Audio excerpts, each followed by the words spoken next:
இன்றைக்கி நம்ம கான்ஸ்டியூஷனில் ஒரு பர்டிகுலர் ப்ரொவிஷனை பற்றி தெரிஞ்சுக்க போகிறோம்.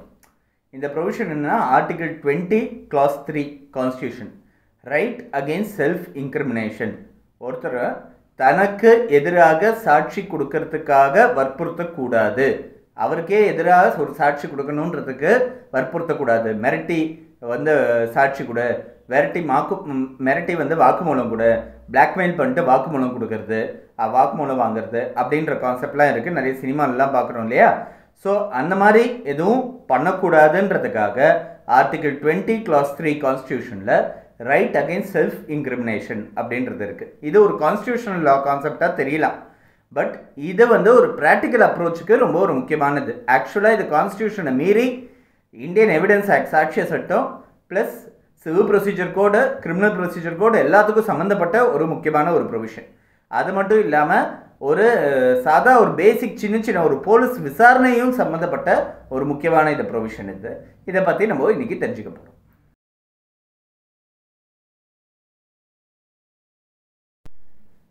இந்த ரைட் அகெயின்ஸ்ட் செல்ஃப் இன்கிரிமினேஷன் அப்படின்றது இப்போ யூஎஸில் பார்த்தோன்னா 5th அமெண்ட்மெண்ட் அப்படின்னு சொல்லி ஒன்று இருக்குது.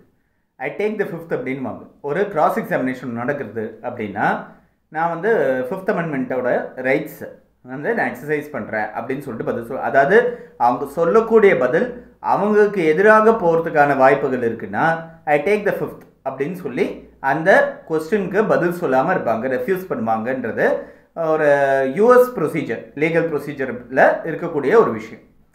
இந்தியன் சிஸ்டமை பொறுத்த வரைக்கும் கான்ஸ்டியூஷனில் பகிரங்கமாக இந்த ப்ரொவிஷன் இருக்குது, ரைட் அகெயின்ஸ்ட் செல்ஃப் இன்கிரிமினேஷன். அதாவது எனக்கு எதிராக சாட்சி சொல்ல என்னையே வற்புறுத்துறதுக்கான அதிகாரம் யாருக்குமே கிடையாது அப்படின்றது இருக்குது.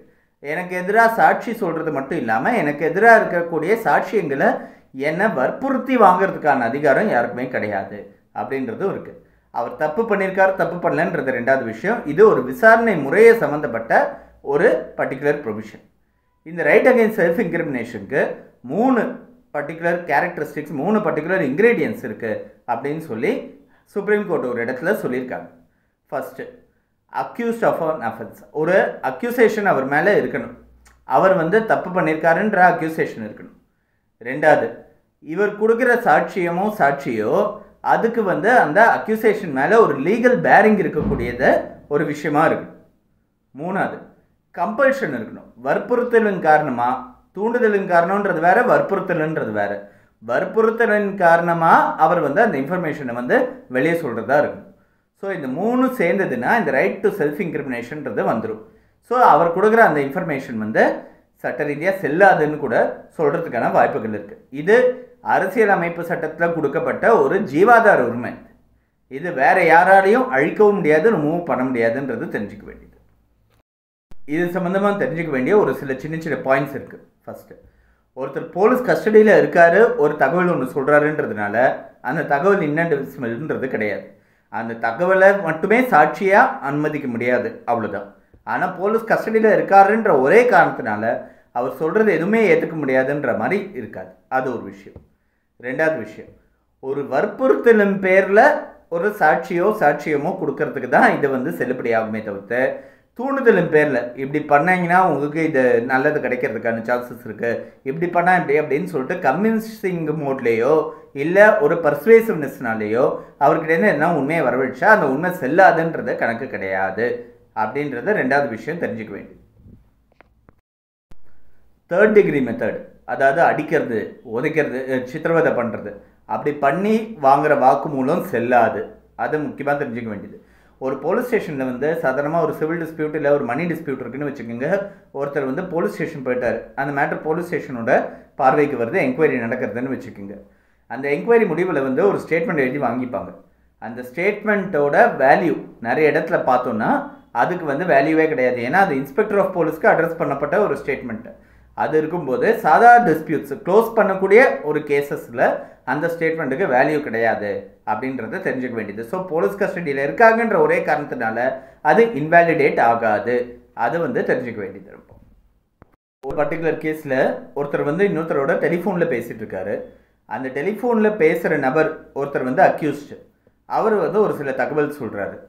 இவர் வந்து இவரோட நாலேஜோட, அதாவது யாரோட பேசுகிறாரோ, அந்த அக்யூஸ் வந்து எதிர்த்தரப்பினர் யாரோட பேசுகிறாரோ அவரோட நாலேஜோட அந்த ஃபோனை டேப் பண்ணி ரெக்கார்ட் பண்ண முடிஞ்சதே. ஆனால் அந்த கான்வர்சேஷனை பொறுத்த வரைக்கும் அது வந்து ரைட் டு செல்ஃப் இன்கிரிமினேஷன் ஆகாது. அதாவது வற்புறுத்தலின் பேரில் ஒருத்தர் வந்து கொடுக்காத வாக்குமூலம் வந்து செல்ஃப் இன்கிரிமினேஷன்றது ஆகாதுன்றதை தெரிஞ்சுக்க வேண்டியது. இந்த ரைட் அகெயின்ஸ்ட் செல்ஃப் இன்கிரிமினேஷனை வெய்வ் பண்ண முடியும். அதாவது கோர்ட் முன்னாடி வந்து அவங்க சம்மந்தப்பட்ட சாட்சிகளோ கோர்ட் முன்னாடி சொன்னால் அது வந்து தப்பு கிடையாதுன்றது தப்புன்றது கிடையாது. அதே மாதிரி ஒரு சரண்டர் ஆகிறாரு, விஷயத்தெல்லாம் கோர்ட்டில் சொல்கிறாரு, இது வந்து செல்ஃப் இன்கிரிமினேட்டரி ஸ்டேட்மெண்ட்ஸு சொல்லி அதை தள்ளுபடி பண்ண முடியாது. ஸோ இதை வெய்வ் பண்ணக்கூடிய ஒரு ஜீவாதார உரிமை, ஒரு ஃபண்டமெண்டல் ரைட்டுன்றதை நம்ம தெரிஞ்சுக்க வேண்டியது. Does not bar courts from questioning. அதாவது ஒரு கிரிமினல் கேஸ் நடக்கிறதுனா ஆரம்பத்தில் வந்து ஒரு கொஸ்டினிங் இருக்கும், ஒரு கொஸ்டினிங் செஷன். மேஜிஸ்ட்ரேட் வந்து ஒரு சில கேள்விகளை அந்த பர்டிகுலர் அக்யூஸ்டுக்கோ இல்லை அந்த தரப்பினருக்கோ அந்த கேள்வி கேட்டு அந்த கேஸை வந்து சாட்டிஸ்ஃபை பண்ணுற ரைட் வந்து ஒரு மேஜிஸ்ட்ரேட்டுக்கு இருக்குது.